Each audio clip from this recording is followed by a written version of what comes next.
আমার কথায় যদি বগুড়ার টোন আসতো, অনেকে হাসাহাসি করতো। দেখ, দেখ কিভাবে কথা বলে। মেডিকেল এক্সাম দিলাম, খুব বাজেভাবে ফেল করলাম। ভিতর থেকে আমার গলা কেউ চিপে বারবার ধরলো। থেমে যাচ্ছিলেন। আমি থেমে যাচ্ছিলাম। আমি কথা বলার ট্রাই করতেছি, বাট আমার কোনো আওয়াজ আসে না। একটা মানুষকে রেসপেক্ট করতে না পারো, তুমি তোমার ভাষাকে আবার রেসপেক্ট দেখাচ্ছ। অবশ্যই আমি বগুড়াকে সম্মান করি, বগুড়ার ভাষাকে সম্মান করি, বগুড়ার মানুষকে সম্মান করি। ইনফ্যাক্ট আমি প্রতিটা অঞ্চলের ভাষাকে সম্মান করি। না, অসম্মান করার কিছু নাই। কতদিনে প্রেম ছিল? এসব বলা যাবে না। তার মানে কি এখন তুমি পুরুষ বিদ্বেষী? পুরুষ বিদ্বেষী না। যদি একটা ছেলে তোমাকে প্রপোজ করে, তার হাইট যদি তোমার থেকে মিনিমাম 3 ইঞ্চি শর্ট হয়, তুমি কি তাকে অ্যাকসেপ্ট করবা?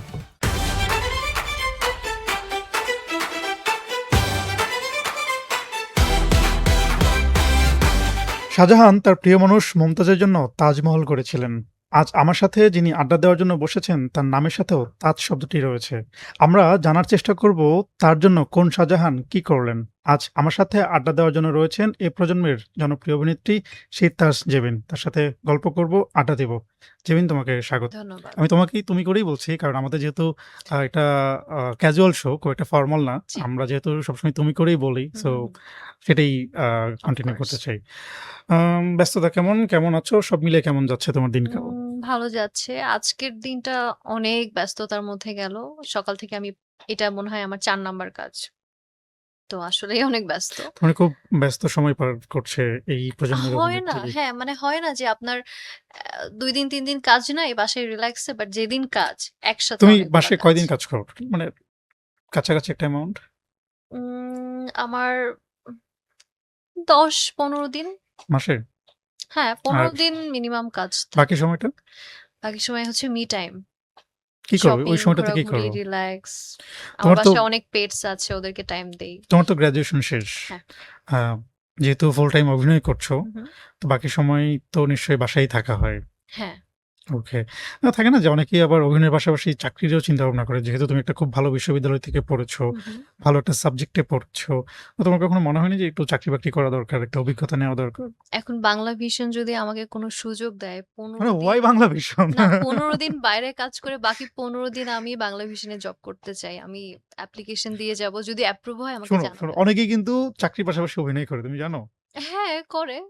হয়তো করে। আমি তো খুঁজে পাচ্ছি না এরকম তুমি কি প্ল্যাটফর্ম। চাকরি কখনো আমি খুঁজেছো? বাংলা ভিশনের কাছে একটা দরখাস্ত দিতে চাই যে আমাকে যেন মাসে ১৫ দিনের একটা আচ্ছা, চাকরি আমার দেওয়া হয়। আমার আমার যারা অথরিটি আছেন তাদেরকে বলব আমাদের সামনে অবশ্যই, সামনে অবশ্যই। নিয়োগ আছে, তোমাকে নেওয়ার জন্য। ওকে। আমি একটু সিতাস তোমার ছোটবেলাটা কিংবা তোমার শুরুটা জানতে চাই আসলে। আ তুমি বগুড়ার মেয়ে। জি। আচ্ছা। এইটা নিয়ে এরকম করার কিছু নাই। সেই প্রসঙ্গটাতে আসবো। তার আগে মানে একটু হুম, জানতে চাই, যেহেতু তুমি বগুড়ার মেয়ে, বগুড়ার শেরপুরে তোমার বাড়ি। আ জি। বগুড়াতেই স্কুল পর্যন্ত, অর্থাৎ হু, হু। এসএসসি পর্যন্ত তুমি বগুড়ায় ছিলে। বগুড়া ছিলাম। একটু তোমার ছোটবেলাটা জানতে চাই। আমার ছোটবেলা খুব নরমাল মানুষের মতোই, খুব সাধারণ ছিল। আর আসলে হয় না যে যখন আপনি আম স্কুল লাইফটাতে থাকবেন তখন লাইফের গণ্ডিটা থাকে একরকম। যখন ওই স্কুলের গণ্ডিটা পার হয়ে আমরা যখন ঢাকামুখী হই, তখন আমাদের লাইফের গোল চেঞ্জ হয়ে যায়, মোটিভ চেঞ্জ হয়ে যায়। তো আমার আসলে ছোটবেলাটা খুবই মেমোরেবল ছিল। আমি যখন প্যারেন্টস এর সাথে থাকতাম, জয়েন্ট ফ্যামিলি ছিল। তো ওই সময়টা আসলে গোল্ডেন টাইমস। ওকে। তুমি এসএসসি শেষ করে ঢাকায় কি সেটা আসলে প্ল্যান করেই, নাকি ফ্যামিলি ট্রান্সফার হলো এরকম কিছু? আসলে আমার নিজেরই ইচ্ছা ছিল। কারণ আমি ১০ বছর একটা স্কুলে ছিলাম। তো আমার ইচ্ছা ছিল আমি কলেজে আমি ঢাকায় ট্রাই করব। তো তখন আমি ক্যামব্রিয়ান কলেজে আসি। তো তারপর থেকে আসলে আমার সবকিছু ঢাকাতেই। তোমার ফ্যামিলি কি এখন ঢাকায় থাকে না বগুড়াতে থাকেন? ২ জায়গাতেই থাকে। ২ জায়গাতেই।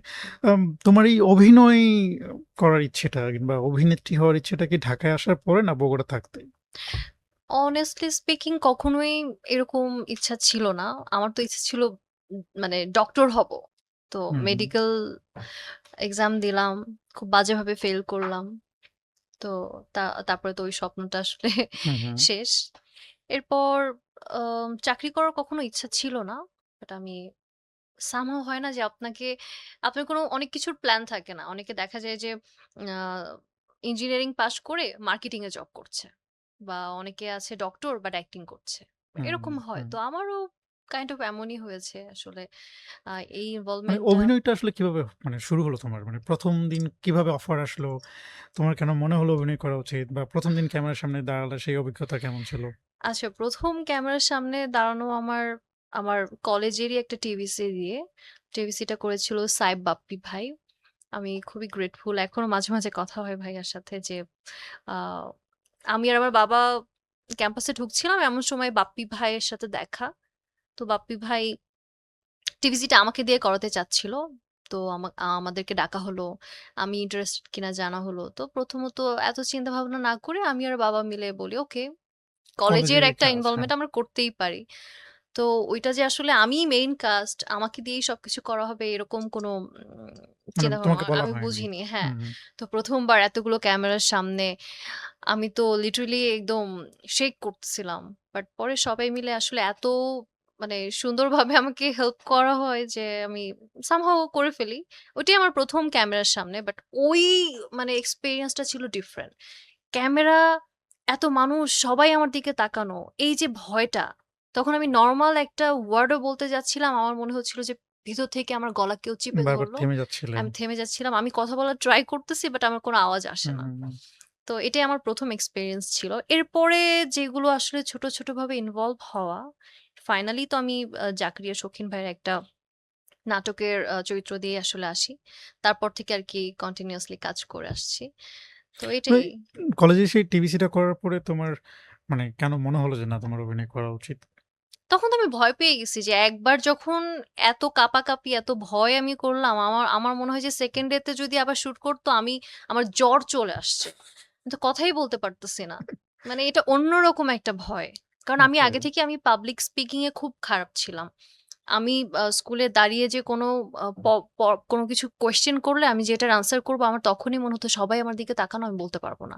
বাট আমি কিন্তু খুবই এক্সট্রোভার্ট। ছোট হুম, থেকেই হুম, হুম। এক্সট্রোভার্ট বাট এই টাইপের পাবলিক স্পিকিং এ আমি খুব খারাপ।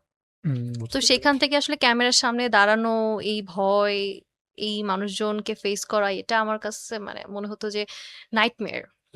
কোন তারকার সাথে কাজ করতে তোমার সবথেকে বেশি স্বাচ্ছন্দ্য বোধ হয়? আমার আসলে মোটামুটি সব আর্টিস্টের সাথেই মানে কাজ করা হয়েছে কম বেশি। তো আসলে কমফোর্ট থাকে না এর জোনটা না মাঝখানে তো মানে ভালো মন্দ থাকে, হ্যাঁ, বাট ভালো আমার বন্ধুত্ব সাথে থাকে, বন্ডিং ভালো হ্যাঁ, থাকে। বন্ডিং ভালো আছে বাট আমার সাথে আসলে সবাই নাইস। তো মানে এটা কি তুমি সুইট দেখতে এই কারণে? আমি সুইট দেখতে এইজন্য কিনা জানি না বাট আপনি যদি একটা মানুষের সাথে ভালো হয়ে থাকেন, কোন মানুষের আসলে ওই স্কোপ নাই আপনার সাথে খারাপ হয়ে থাকার। তো আমার আসলে সবার সাথেই ভালো সম্পর্ক। খারাপ সম্পর্ক যে কারো সাথে নাই তা না। বাট আমার মেক্সিমাম ভালো সম্পর্কই বেশি। তুমি তো নাটকে দীর্ঘদিন ধরে কাজ করছো। আ হ্যাঁ। সিনেমা নিয়ে কোনো প্ল্যানিং আছে কিনা বা অফার পাচ্ছ কিনা? অফার তো সবাই পায়। আমিও সাধারণ মানুষ হুম, হুম। পেয়েছি বাট ইচ্ছা নাই। ইচ্ছে নাই। না। কেন? সিনেমা কেন নয়? সবাই তো আল্টিমেট টার্গেট থাকে। সবার তো আল্টিমেট টার্গেট থাকে সিনেমা। তোমার কেন নয়? আম কারণ আপনি একবার বড় পর্দায় কাজ করলে আমি অনেকবার বলেছি, একবার বড় পর্দায় কাজ করলে আসলে ছোট পর্দায় আবার এসে কাজ করাটা এটা আসলে সুদিং প্রেস্টিজে লাগে না। মানে দেখে আরাম পাওয়া যায় না। আচ্ছা আগে সিনেমা করছে এখন আবার সে নাটকে চলে আসে। বিষয়টা এমন কিন্তু হয়ে যায়। অনেক আর্টিস্ট তো বলে যে আসলে শিল্প মাধ্যমের কোনো আ ব্যারিয়ার থাকে না। শিল্প সব মাধ্যমই মাধ্যম, সব মাধ্যমেই কাজ করা যায়। তাহলে মানে এই আ না কথাগুলো কেন কিছুদিন আগে তো আ আমি জানি না আসলে আমি নিউজটা পুরোটা পড়িনি। বাট একটা থাম্বনেইল এ দেখলাম যে পূর্ণিমা আপু বলল যে আ যাকে ফ্রিতে নাটকে দেখতে পাওয়া যায় তাকে কেন মানুষ কিন্তু পূর্ণিমা আপু তো নাটক করেছেন। হ্যাঁ, বাট উনি কিন্তু নাটকে অ্যাক্টিভ কাজ করেনি। ও তো চাইলেই নাটকে অ্যাক্টিভলি কাজ করতে পারত। হয়তো যেই কাজ করেছে ওইটা উনি মনে করেছে যে এটা উনাকে সেইভাবে রিপ্রেজেন্ট করা হবে। বাট আপনি দেখেন এখন একটা নায়িকা যদি এসে রেগুলার নাটক করা শুরু করে, আপনি উনার নতুন সিনেমা বের হলে আপনি দেখতে যাবেন কিনা আমি জানি না। আমি তো দেখতে যাব না। আমার কাছে মনে হয় যে আসলে মানে আমি দেখতে যাবো হচ্ছে গল্প দেখে, মেকিং দেখে। কে নাটকের আর্টিস্ট, কে সিনেমার artist I think doesn't matter. Fact but মানে এটা আমার মানে পার্সোনাল আপনি হ্যাঁ, পার্সোনাল হ্যাঁ, ওপিনিয়ন। Personal opinion. বাট আমি আসলে মানে সবকিছু বিবেচনা করে আমার মনে হয় যে আমাদের বাঙালিদের মধ্যে এটা একটা টেনডেন্সি আছে। আর যেহেতু আমি আ নাটকে কাজ করছি, তো আমার মনে হয় যে নাটকেই দেখি না কি হয়। মিডিয়াতে তো আমরা জানি এখন ২ টা সেক্টর মানে মিডিয়াটা ২ টা ভাগে ভাগ হয়ে গিয়েছে। হু, হু। আ কেউ বলে নিকেতন পাড়ার কাজ, কেউ বললে এফডিসি বা মগবাজারের কাজ। এর মাঝখানে আবার একটা পাড়া আছে সেটা হচ্ছে মহানগর পাড়া। আচ্ছা, সেখানেও কিছু কাজ হচ্ছে। আচ্ছা। তুমি সাধারণত আসলে কোন পাড়ার কাজটা বেশি করো? আমার তো আমার এফডিসির কাজ কখনো করা হয়নি। বা বাট মগবাজারে এফডিসিতে শুটিং করা হয়েছে। আর নিকেতনের কাজই মনে হয় আমার বেশি করা হয়। তার মানে সিকতা জেবিন নিকেতনের আর্টিস্ট। নিকেতন আমি জানি না মনে হয়। আ আম তোমার তুমি তো এখন মোটামুটি পপুলার। তোমার একটা ফ্যান বেজ আছে। হু, তোমাকে হু, মানুষ চেনে। তুমি বড়, বড় তারকাদের সাথে স্ক্রিন শেয়ার করছো। হু, হু, সো যখন তুমি শেরপুরে যাও বা বগুড়াতে যাও, হু, হু, তোমার স্কুল ফ্রেন্ডরা বা যখন তোমার স্কুলে যাও, হু, হু। তখন তোমাকে আসলে কিভাবে তারা ট্রিট করে? কিভাবে তোমাকে মূল্যায়ন করে? আম আমার আসলে বগুড়ায় খুব কম যাওয়া হয়। আর বগুড়ায় গেলে আমি আসলে বাসা থেকে বের হই না। কেন? জানি না। আমি তখন আমি আমার বাসাটাকে একটু মানে আমার বাসায় রিল্যাক্স করতে চাই। দেখা যায় যে রিলেটিভস দের বাসায়ও ওইভাবে যাওয়া হয় না। কেউ আসলে দেখা হয়। আর স্কুলে বেসিক্যালি কোনো প্রোগ্রাম হলে আমাকে ইনভাইট করলে তখন সেখানে অ্যাটেন্ড করা হয়। এছাড়া ওইভাবে বগুড়ায় আমার ঘোরা হয় না। কারণ বগ খুব অল্প সময় আমার বগুড়ায় থাকা হয়। বগ ঈদের দিন, ঈদের আগের দিন বা পরের দিন এরকম। তুমি যেহেতু বগুড়ার মেয়ে, বগুড়ার ভাষা তোমার কাছে কেমন লাগে? ভালো। এইভাবে বলার কি আছে? বা এইভাবে রিঅ্যাক্ট করার কি আছে? আচ্ছা। সো আসলে হয় কি যে আমরা অনেক সময় একটা কথা বলতে চাই একভাবে। মানে আমরা যেটা ফিল করে বলি যে আচ্ছা বললাম। বাট সবাই কিন্তু সবসময় আপনার ওই কথাটা সেভাবে নেয় না। হুম, একেকজনের একেক রকম ওপিনিয়ন থাকতেই পারে বা মানে আছে না যে ফ্রিডম অফ চয়েস আপনার একটা জিনিস হুম, পছন্দ আরেকজনের পছন্দ না। রাইট। এর মানে কিন্তু এই না যে আপনি একটা মানুষকে জাজ করে বসবেন।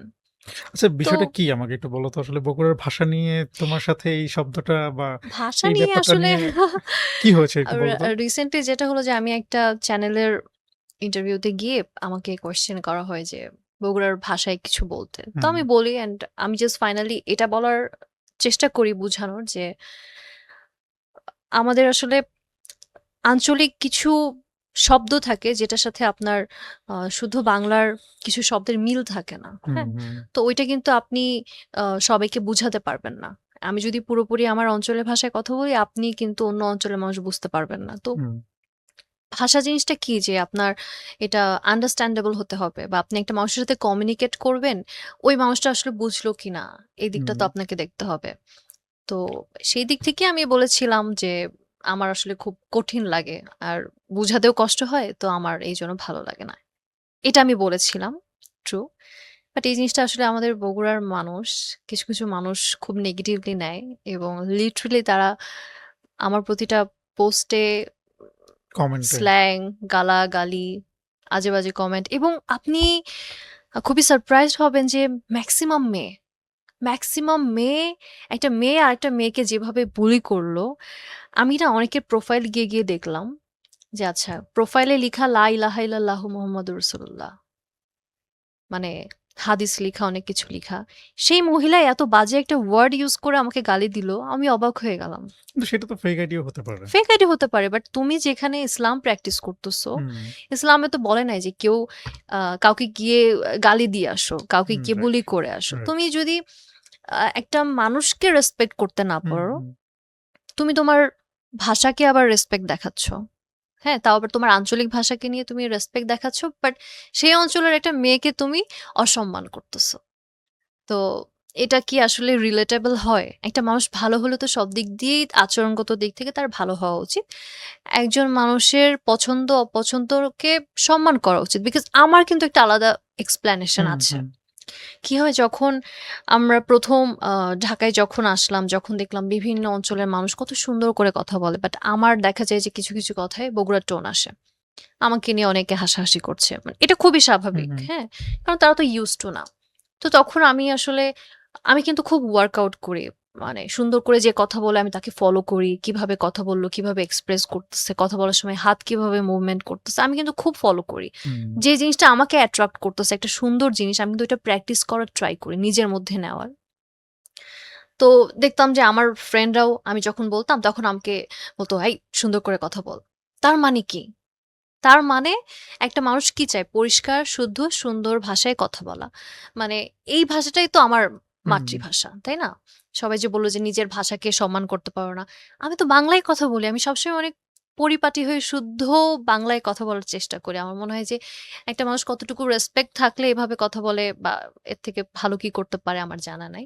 তবে আমি এই বুলিটা আমি যখন আমি ১ম ঢাকায় আসি তখন আমি এটা খুব হয়েছি যে আমার কথায় যদি বগুড়ার টোন আসতো, অনেকে হাসাহাসি করত। দেখ, দেখ কিভাবে কথা বলে। হুম, তো আমি কিন্তু ওই ফ্রেজটা কিন্তু পার করে আসছি। তো এখন রাইট। আমি কি করি, যখন এটা আমার আসলে আমাদের মধ্যে মানে কিছু মানুষের মধ্যে হুম, এই প্রবণতাটা আছে। কেউ হ্যাঁ যদি আছে। আঞ্চলিক ভাষায় কথা বলে তাকে হুম, একটু অন্য চোখে দেখা অন্য হয়, চোখে বাঁকা দেখা চোখে হয়। দেখা হয়। কিন্তু রাইট। উচিত না। সে হ্যাঁ, তো তার নিজের মায়ের ভাষায় কথা বলছে, তার হ্যাঁ, এলাকার আমার ভাষায় কথা মায়ের বলছে। ভাষা বাংলা। হুম, আমি অঞ্চলে যেটা আঞ্চলিক ভাষায় কথা বলি ওইটা ডিফারেন্ট সাইড। বাট আপনি যখন পাবলিকলি কথা বলবেন, যেই মানুষগুলো আমাকে গালাগালি করল, তারাও যখন পাবলিকলি আসে, তারাও কিন্তু সুন্দরভাবে কথা বলার একটা কঠিন চেষ্টা করে। হুম, ট্রু, যেভাবেই পারুক ট্রু। তারা কিন্তু চেষ্টা করে।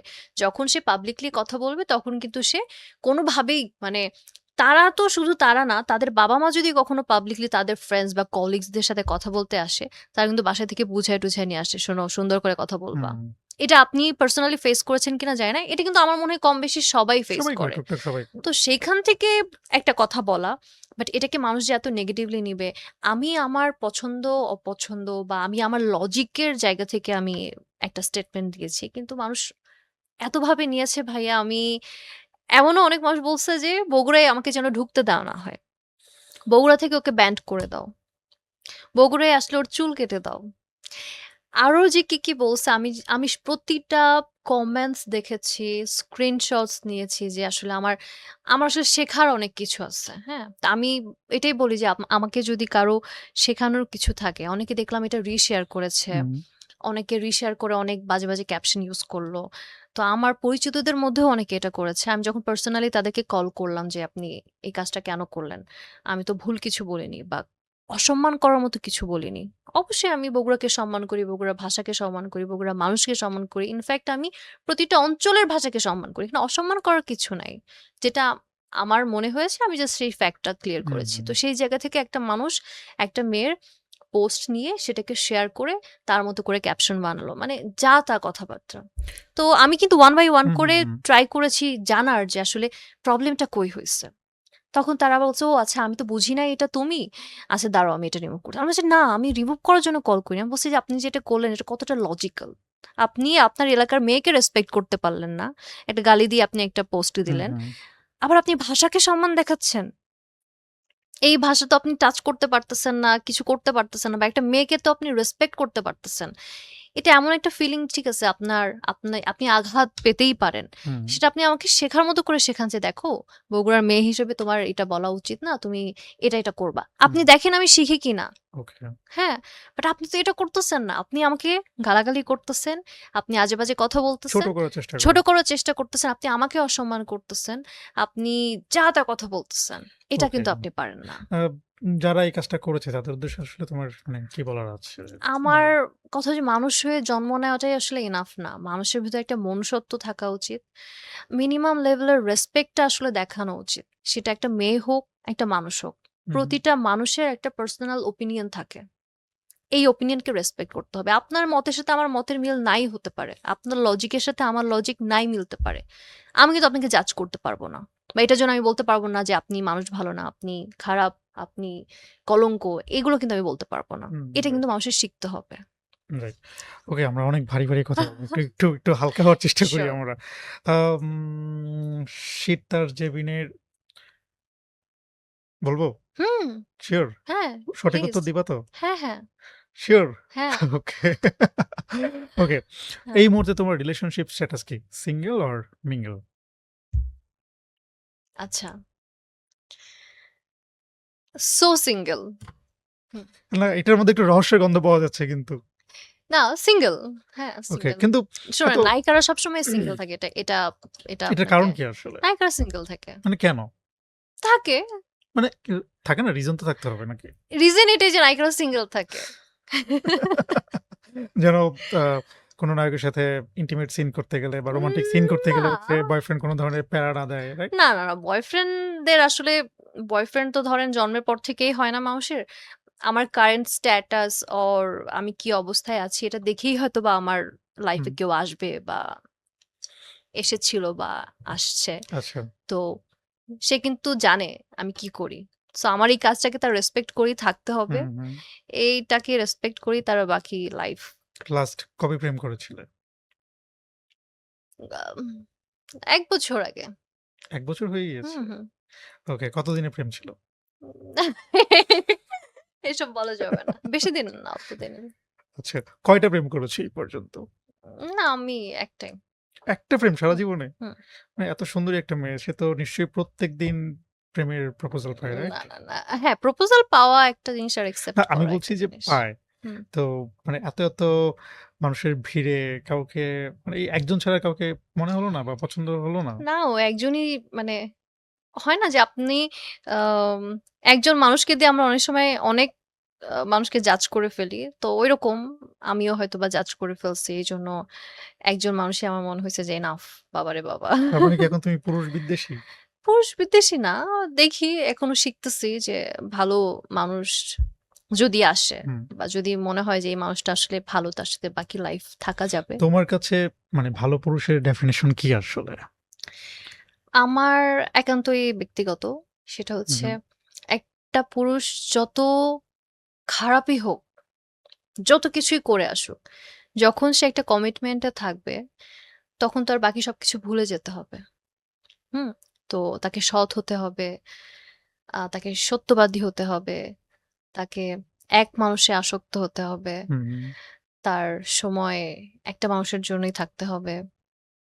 তো এই তো মানে মেয়ে মানুষ কিন্তু বেশি কিছু চায় না। ওকে। রেসপেক্ট করবে, কেয়ার করবে, সত্যি কথা বলবে, অনেস্ট থাকবে, চিট করবে না। এই তো। বেশি কিছু কিন্তু মেয়ে মানুষের ডিমান্ড না। এর বাইরেও আর অন্য কিছু আছে কিনা? যেটা ধরো হচ্ছে যে খুব আম রিচ হইতে হবে কিংবা হচ্ছে খুব আ সুদর্শন হতে হবে। না, সুদর্শন জিনিসটা আমার আসলে আমার ক্রাইটেরিয়ায় পড়ে না। আসলে সুদর্শন বলতে আপনি কি বুঝান? টল, হ্যান্ডসাম, ফেয়ার হুম, ডেফিনিটলি। এই তো। বাট এই জিনিসগুলো কিন্তু বেশিদিন লাস্ট করে না। হুম? কিন্তু তো যে জিনিসটা লাস্ট করে সেটা কিন্তু হচ্ছে তার আমার পার্সোনালিটি। কাছে আমার একটা পার্সোনাল অপিনিয়ন এখানে হু, আছে। হু, সেটা হচ্ছে যে আ সাধারণত আ হু, হু। ছেলেরা মেয়েদের সৌন্দর্যের প্রেমে পড়ে। হ্যাঁ, আর মেয়েরা সাধারণত ছেলেদের কথা কিংবা ব্যক্তিত্বের প্রেমে পড়ে। পার্সোনালিটিতে প্রেম রাইট। পড়ে, রাইট। তো সেই জায়গা থেকে আসলে মানে আমাদের বেসিক ভালো লাগার যে জায়গাটা হু, হু, যদি আ সৌন্দর্যটা যদি প্রায়োরিটি দেওয়া হয় হু, সেক্ষেত্রে হু। তো সৌন্দর্যটা তো আসলে মেইনটেইন করা উচিত। যদি বলো যে সৌন্দর্যের জন্য কেউ আসলে টিকে থাকে না বা হ্যাঁ, সৌন্দর্য ইম্পোর্টেন্ট না, I থিংক এটা একটা ভুল ধারণা। না ভুল ধারণা। ভালো থাকার জন্য বা ভালোবাসার জন্য, ভালো হুম, লাগার জন্য সৌন্দর্য হ্যাঁ, এবং হচ্ছে চোখের ভালো লাগা যেটাকে বলি আমরা। চোখের ভালো লাগা এবং মনের ভালো লাগা ২ টাই থাকা উচিত। ২ টা হ্যাঁ, যখন ইমব্যালেন্স হয় তখন আসলে সম্পর্ক টিকে থাকে না। টিকে তুমি থাকে না তুমি এটা এটা মনে করো one of the reason মানে এটাই মেইন রিজন না। হুম। হুম? তো আমি অনেক দেখেছি যে সুন্দর ২ টা মানুষ বাট একসাথে বেশিদিন লাস্ট ওই যে করতে পারেনি। মেন্টাল যে আর আন্ডারস্ট্যান্ডিং সেটা হয় মেইনটেইন না। এর বিষয়টা আসলে না মেয়েদের এটা একটা বড় দায়িত্ব হুম, হুম, যে নিজেদেরকে সুন্দর রাখা। এটা নিজের জন্য আগে দরকার। হ্যাঁ? আপনি যখন দেখবেন যে একটা সুন্দর ড্রেস বাট আপনি পড়তে পারতেছেন না। বিকজ আপনি ওইভাবে মেইনটেইন করতে পারেননি নিজেকে। হুম। তো ওইটা কিন্তু আপনি নিজেই নিজের কাছে ছোট। হ্যাঁ? আপনার কিন্তু নিজেরই ভালো লাগছে না। তো আরেকজনকে আপনি কিভাবে খুশি করবেন? আমার মনে হয় যে ভালো লাগাটা সবসময় নিজে থেকে শুরু হওয়া উচিত। হুম। নিজের অনেক, অনেক টেক কেয়ার করা উচিত। স্কিন না সবকিছু মিলায়। সেটাই। মেয়েদের আমিও এটা ঠিক খুব এটাই দরকার। এড করি। তুমি একটু আগে হুম, যেটা বললা যে হুম। সুদর্শন হতে হবে এরকম না আসলে। ছেলেদের ক্ষেত্রে। ছেলেদের ক্ষেত্রে। হুম, এখন হুম। ধরো যদি একটা ছেলে তোমাকে প্রপোজ করে তার হাইট যদি তোমার থেকে মিনিমাম ৩ ইঞ্চি শর্ট হয়, তুমি কি তাকে অ্যাকসেপ্ট করবা?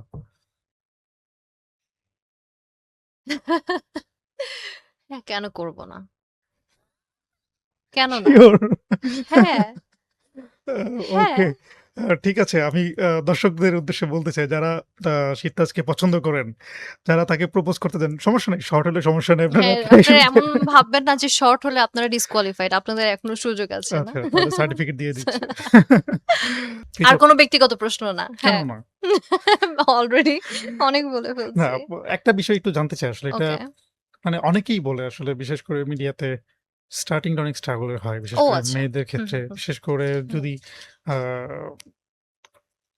খুব মেনশন করে আমি বলি সেটি হচ্ছে যে হুম, আমি জানি না আসলে এটা সত্যি কিনা কিন্তু শুনি আরকি আচ্ছা। গুঞ্জন হুম, যে হুম। মিডিয়াতে মেয়েদের স্টার্টিং সময়টাতে অনেক কিছু কম্প্রোমাইজ করতে হয় আচ্ছা। কিংবা হচ্ছে অনেক ধরনের হুম, হুম। বাজে প্রপোজাল তাদের কাছে হুম, আসে। হুম, হুম, হুম। এইটা কি আসলে সত্যি বা তুমি কি ফেস করেছো? আম আমি খুবই ব্লেসড যে আমি সবার যাদের সাথে কাজ করেছি আমি এত আদরের এবং সবার সাথে আমার এত ভালো সম্পর্ক। থাকে না যে একদম ভাই ব্রাদার টাইপের। এই এটা তো ও তো এরকম। তো আমি কখনো এরকম কিছু ফেস করিনি। বাট হয় না যে তা না। তবে মানে সারপ্রাইজিংলি জানেন যে এই ক্ষেত্রে আপনি যে সরাসরি ডিরেক্টরদের বা প্রোডিউসারদেরকে কোনোভাবে ইন্ডিকেট করতে চান, পারবেন না। কারণ আমিও এরকম অনেক দেখেছি যে মেয়েরা কি পরিমাণ ডেসপারেট, হ্যাঁ? মানে তারা কিন্তু আগে নক করে। হুম, হুম। দ্যাট মিনস তারা কিন্তু ওই মেন্টালিটি নিয়েই আসে। বাট আবার সবাই কিন্তু না। যে অনেকে থাকে না যে আপনি নক করতেছেন, আপনি সব কম্প্রোমাইজ করতেছেন, বাট যেই ক্যারেক্টারের জন্য আপনি এত কিছু করতেছেন না, ওইটাতে আপনি কোনোভাবেই যান না। তো আপনি অ্যাজ আ ডিরেক্টর কি তাকে কাস্ট করবেন? অবশ্যই না। অবশ্যই না। তার মানে কি আপনার সেই কোয়ালিটি থাকতে হবে, আপনার সেই লুক অ্যান্ড ফিল থাকতে হবে। তারপরে আসে ওইটা। মানে আপনি দেখবেন যে কোন ডিরেক্টরই কিন্তু তার কাজটা কিন্তু তার কাছে খুব ইম্পোর্টেন্ট। হুম, ডেফিনিটলি। হ্যাঁ? তো চরিত্রের সাথে না গেলে তো হ্যাঁ, সেটা আসলে চরিত্রর সাথে বা আমি দেখতে সুন্দর বাট আমি অ্যাক্টিং পারি না। হুম, তো আমাকে নিয়ে কি করবে ডিরেক্টর? তো রাইট। সেই ক্ষেত্রে কিন্তু ডিরেক্টর কিন্তু সবার আগে দেখে আমার ক্যারেক্টারের সাথে কে ম্যাচ করে। সে কিন্তু আল্টিমেটলি তার কাছেই যায়। তার মানে হচ্ছে সে তার জেবিন এখন পর্যন্ত কোন ধরনের মানে না, awkward সিচুয়েশন এ awkward পড়েনি। সিচুয়েশন এ কখনো পড়িনি। ওকে। মিডিয়াতে একটা শব্দ খুব প্রচলিত আছে। তুমি কি শব্দটা সম্পর্কে জানো? সেটা হচ্ছে কক্সবাজার অ্যান্ড আইফোন। ওহ! হ্যাঁ, হ্যাঁ। কি আসলে? শুধুমাত্র এই টাইপের জিনিসের জন্য আমরা কখনো মানে আমি কখনো আমার পার্সোনাল লাইফ এ কোনো অ্যাচিভমেন্ট বা কোনো সাকসেস আমি শেয়ার করি না সোশ্যাল মিডিয়াতে। Okay. For example my first car, hmm, my new iPhone, my new gadget or XYZ আমি কখনো না নেভার আপনি কখনো দেখবেন না যে আমার এমন কোনো কিছু সোশ্যাল মিডিয়াতে পোস্ট করা। বিকজ আমি জানি যে এটার পিছনে কি কমেন্ট আসতে পারে। হুম, হুম, মানুষ এটা দেখতেছে না যে, যে মানুষটা আ স্ট্রাগল করতেছে, এত হার্ড ওয়ার্ক করতেছে, অবশ্যই সে তো মানে টাকা-পয়সা তো সে আর্ন করতেছে। হুম, এই টাকাগুলো কোথায় যাচ্ছে? হুম, হুম, সে তার ব্যক্তিগত বিষয়ে সে স্পেন্ড করবে না। মানে এতটুকু ক্যাপাবিলিটি যদি না থাকে তাহলে তো এই লাইফস্টাইল তো মানুষ লিড করতে পারবে না। একটা আইফোনের দাম কত? তো একটা মেয়ে যে মিডিয়াতে কাজ করে সে মানে দিনে মিনিমাম, দিনে মিনিমাম সে ১০ থেকে ৳১৫,০০০ আর্ন করে। মিনিমাম, হুম, হুম। মিনিমামটা বললাম। তো তার যদি মাসে যদি ১৫ থেকে ২০ দিন যদি শুটিং থাকে। শুটিং থাকে তাহলে সে আরো অনেক কাজ থাকে, আরো অনেক ভালো পেমেন্টের কাজ থাকে। তো সেক্ষেত্রে তো সে কত টাকা আর্ন করে? ডেফিনিটলি সে আর্ন করতেছে। তো আচ্ছা এই যে কক্সবাজার এবং আইফোন হুম, ব্যাপারটা, হুম, হুম, এটার জন্য মানে এরকম হয় কি যে ধরো হচ্ছে তুমি ব্যক্তিগতভাবে হুম। কক্সবাজার গিয়ে ছবি পোস্ট করতেও একটু ইতস্তত বোধ করো বা একটু বিব্রত হও এরকম? না আমাদের তো শুটের জন্য প্লাস অনেক সময় ফ্রেন্ডসরা মিলে যাওয়া হয় বা অনেক কাজেও যাওয়া হয়। অনেক প্রমোশনাল হুম, কাজে যাওয়া হয়। অনেক সময় এমনও হয় যে আমরা বিচে যাওয়ার সময় পাই না। হুম। শুট করলাম, কাজ করলাম, পরের ফ্লাইটে চলে আসলাম। বিচেও যাওয়ার সময় হয় না। তো সেই ক্ষেত্রে হয় না যে মানে কমেন্ট করাই যায়। একজন সাধারণ মানুষ দেখা যাচ্ছে যে কমেন্ট করতেছে সে কান চুলকাইতে বা রিক্সা চালাইতে একটা কমেন্ট করে দিল। কারণ ওই বাটা কিন্তু রিক্সাই চালায়। তো ওর কাছে আইফোন হচ্ছে আকাশের চাঁদ। হ্যাঁ? আর কক্সবাজার হচ্ছে দুবাই। তো ওকে। ওর কাছে তো এই ২ টা জিনিস এরকমই মনে তুমি হবে। দুবাই গিয়েছো? হ্যাঁ, ওকে। আ আমি থাইল্যান্ড গিয়েছি, আমি মালয়েশিয়া গিয়েছি, আমি সিঙ্গাপুর গিয়েছি, ইন্ডিয়া, আবার যাবো ইন্ডিয়াতে। ওকে। সো আমরা অনেক অভিনেত্রীকেই দেখি যে দুবাইয়ের হ্যাঁ, শেখরা তাদের পেছনে খুব মানে আ প্রচুর টাকা-পয়সা ঢালে এরকম শুনেছি। তাই। দুবাইয়ের শেখরা তাদের জন্য ক্রেজি, তাদের জন্য পাগল এরকম অনেক অভিনেত্রীকেই আ টেলিভিশন মিডিয়াতে বা গণমাধ্যমে ইন্টারভিউ দিতে দেখেছি। আচ্ছা। সো তুমি দুবাই গিয়েছো কোন শেখ তোমার জন্য পাগল হইল না? না, আমি তো দেখিইনি সে কই থাকে আমি তো জানিই না। আমি আমার ফ্রেন্ডকে বলতেছিলাম যে শেখ শেখ যে শুনি এরা আসলে কই থাকে? এদেরকে কই পাওয়া যায়? I don't know or just মানে jokes apart আম এটা আসলে ব্যক্তি নির্ভর করে মানে ব্যক্তি হিসেবে নির্ভর করে যে আসলে কে কার কাছে যাবে। আপনি দুবাইয়ের শেখ কি কেন হইতে হবে? আমাদের দেশে কি এই ধরনের মানে কম মানুষ আছে? তার তো মানে তোমার দুবাই শেখ না দেশি শেখ না পছন্দ। দেশি শিল্প না। মানে আমি তাদের কথা বলতেছি যে আসলে মানে দুবাইয়ের যে অবস্থা, যাই হোক। সেটাজ কি পার্সোনাল কার ইউজ করে? আম না, আমি এখনো গাড়ি কেনা হয়নি। আমি এখনো গাড়ি কিনিনি। আমি Uber বা আদার যে ট্রান্সপোর্ট আমি এসব গাড়ি ইউজ করি। সো কবে নাগাদ গাড়ি কেনার প্ল্যান? আমি বেশ কয়েকবার গাড়ি কেনার প্ল্যান করে আবার পিছপা হই। কারণ আমার জন্য এটা একটা লস প্রজেক্ট। কেন? সকালে আমি শুটিং এ যাই। ওখানে সারাদিন থেকে আমি যখন রাতে বাসায় আবার গাড়িতে আসি, সারাদিন আমার গাড়ির কোনো কাজ নাই। প্লাস হুম। আমার ড্রাইভার কি খাবে, গাড়িটা কই পার্ক করা থাকবে, কে লুকিং গ্লাস খুলে নিয়ে যাবে, কে টায়ার খুলে নিয়ে যাবে, এই টেনশনও আমার নাই। হ্যাঁ? তো মানে আমি কিন্তু একদম খুব নির্ভেজাল। শান্তিতে হ্যাঁ, হ্যাঁ। নির্ভেজাল আমি লাইফ লিড করি। আমি যখনই ভাবি এটা করব, পরে মনে হয় যে কি করব? আমি যদি ১৫ দিন শুটিং এ থাকি, আমার ১৫ দিন সকালে যাই, রাতে আসি। আমার তো এখান থেকে ওখানে মুভ করতে হয় না। হুম, হলে হুম, ইউনিটের গাড়ি থাকে। অনেক সময় দেখা যায় যে বললে ইউনিট থেকে গাড়িও পাঠায় দেয়। তো হুম। আমার আসলে দরকার হয় না। ওকে। আর আমি যেহেতু বিজনেস মেন্টালিটির, আমার মনে হয় যে আমি এই ৳৩০,০০,০০০ অন্য জায়গায় ইনভেস্ট করে সেখান থেকে আর্ন করব। বাহ! খুবই একদম প্রোডাক্টিভ মানুষ। আমি খুবই মানে ক্যালকুলেটিভ। ওকে। তুমি কি অনেক রাগী? ডিপেন্ড করে। নরমালি আমি খুবই শান্ত, শিষ্ট, খুবই পজিটিভ মাইন্ডের একজন খুব বেশি মানুষ। রাগ হলে কি করো তখন? তোমার রিঅ্যাকশনটা কেমন হয়? খুব বেশি রাগ হলে বা আমার সাথে খুব বেশি খারাপ হলে আমি কিছু সময়ের জন্য একটা পজ নেই। খুবই সাইলেন্ট হয়ে যাই। দেন হুম, ওখান থেকে সরে আসি। ওকে। যেকোনো সিচুয়েশন হোক। আমার রাগ দেখানোর একটাই জায়গা, ওখান থেকে ইমিডিয়েটলি চলে যাওয়া। বাবা-মা কার সাথে সবথেকে বেশি ভালো সম্পর্ক তোমার? বাবা। বাবার সাথে? হুম। আর মার সাথে? একটু কম। সবসময়ই ঝগড়াঝাটি লেগেই থাকে। কেন? জানি না, এটা আসলে আমার মনে হয় মা-মেয়ের এটা একটা কমন প্রবলেম। বাবাদের সাথে মেয়েদের একটু সম্পর্ক ভালো আমার হয় না বাবা আমার। সবসময় আমার টিমে, সবসময় আমার সাপোর্টে। কয় ভাই বোন তোমরা? আমার ছোট ভাই আছে। কিসে পড়ে সে? ও এবার নর্থ সাউথে অ্যাডমিশন নিল। আচ্ছা, ওর সাথে কেমন তোমার টম এন্ড জেরি সম্পর্ক নাকি? একদম। মানে খুবই টম এন্ড জেরি সম্পর্ক। ও রাতের বেলা হঠাৎ করে কোন কারণ ছাড়াই আমার দরজায় জোরে, জোরে নক করে। "হেই তুমি কি ঘুমিয়ে গেছো?" আমি তো কি করবে এত রাতে? মানে গতকাল রাতেও এটা করছে। পরে? বলতেছে যে, "তোমার বিড়াল কি যেন খুঁজতেছে।" আমাকে কেন বলতেছো? মানে এইরকম। মানে ও এখনো ওই বাচ্চাদের মতোই। ওর মানে বাট এটার মধ্যে কিন্তু একটা অদ্ভুত মজা আছে, ভালো লাগা আছে, হ্যাঁ, আবেগ আছে। হ্যাঁ। মানে আমার ছোট বোনের সাথে একটা সময় হতো আরকি যখন হুম, আমি হুম, হুম, বাড়িতে ছিলাম। বিশেষ করে ওর সাথে আমার যেটা মানে হুম। লাগতো হচ্ছে টিভি রিমোট নিয়ে আরকি।